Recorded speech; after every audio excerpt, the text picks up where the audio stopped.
সরকার মূল বেতন দ্বিগুণ করার পরিকল্পনা করলেও কেন দেওয়া হচ্ছে শর্তের বেড়াজাল?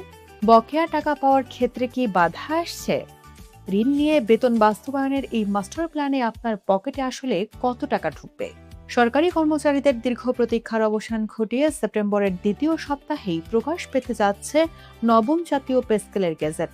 পরিকল্পনা অনুযায়ী ১ জুলাই ২০২৬ থেকে এটি কার্যকর ধরে অক্টোবর মাসে নতুন স্কেলে বেতন পাবেন সবাই।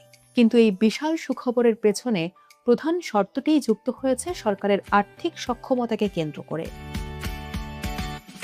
অর্থ মন্ত্রণালয় ও সচিব কমিটির পর্যালোচনায় উঠে এসেছে, একযোগে বর্ধিত মূল বেতন ও সব ধরনের ভাতা প্রদান করা বর্তমান মূল্যস্ফীতি ও বাজেটের উপর চরম চাপ সৃষ্টি করবে।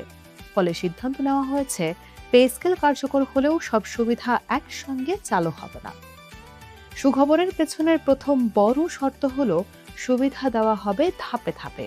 অর্থমন্ত্রী আমির খসরু মাহমুদ চৌধুরী এবং অর্থ উপদেষ্টা ডক্টর রাশিদ আল মাহমুদ তিতুমিরের দেওয়া তথ্য অনুযায়ী প্রথম ধাপে কেবল মূল বেতন কার্যকর করা হবে। শিক্ষা, চিকিৎসা বা বাড়ি ভাড়ার মতো অন্যান্য ভাতাগুলো পরে পর্যায়ক্রমে যোগ হবে।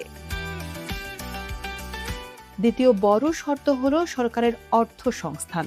পে স্কেল বাস্তবায়নে অভ্যন্তরীণ রাজস্বের পাশাপাশি প্রয়োজনে বৈদেশিক বা অভ্যন্তরীণ উৎস থেকে ঋণ নেওয়া হবে।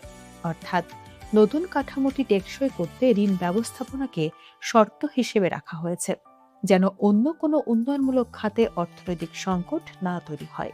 আরও একটি গুরুত্বপূর্ণ দিক হল বকেয়া পরিশোধের নিয়ম। নিয়ম অনুযায়ী জুলাই, আগস্ট ও সেপ্টেম্বর এই ৩ মাসের বর্ধিত বেতন কর্মচারীদের বকেয়া হিসেবে পাওয়ার কথা। তবে সরকারের এককালীন বড় ধাক্কা সামলাতে এই বকেয়া অর্থ একেবারে না দিয়ে কয়েক কিস্তিতে সমন্বয় করার শর্ত যুক্ত করা হয়েছে। এদিকে প্রধানমন্ত্রী তারেক রহমানের নির্দেশে আইনি ও প্রশাসনিক জটিলতা দ্রুত নিষ্পত্তি করা হচ্ছে। সেপ্টেম্বরের প্রথম সপ্তাহে মন্ত্রিসভার অনুমোদন এবং আইন মন্ত্রণালয়ের ভেটিং সম্পূর্ণ হলেই কেবল গেজেটের চূড়ান্ত রূপ সামনে আসবে। এর আগ পর্যন্ত পুরনো কাঠামোতেই বেতন নিতে হবে। এক কথায়, বেতন বাড়ছে ঠিকই, তবে তা ভোগ করতে হবে সরকারের বেঁধে দেওয়া শর্ত ও ধাপগুলো মেনে।